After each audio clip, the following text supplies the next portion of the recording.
Chapter 30. Moses said to the heads of the tribes of Israel, "This is what the Lord commands: when a man makes a vow to the Lord or takes an oath to obligate himself by a pledge, he must not break his word but must do everything he said.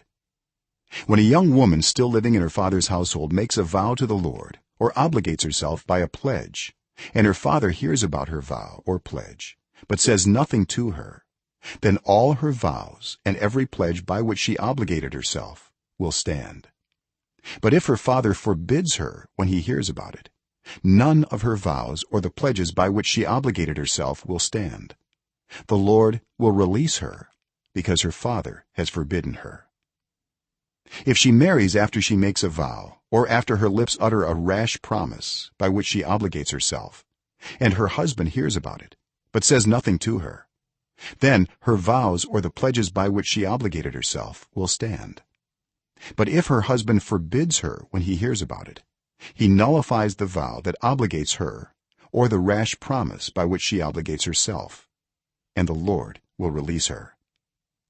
Any vow or obligation taken by a widow or divorced woman will be binding on her. If a woman living with her husband makes a vow or obligates herself by a pledge under oath, and her husband hears about it but says nothing to her and does not forbid her, then all her vows or the pledges by which she obligated herself will stand. But if her husband nullifies them when he hears about them, then none of the vows or pledges that came from her lips will stand. Her husband has nullified them, and the Lord will release her. Her husband may confirm or nullify any vow she makes or any sworn pledge to deny herself. But if her husband says nothing to her about it from day to day, then he confirms all her vows or the pledges binding on her.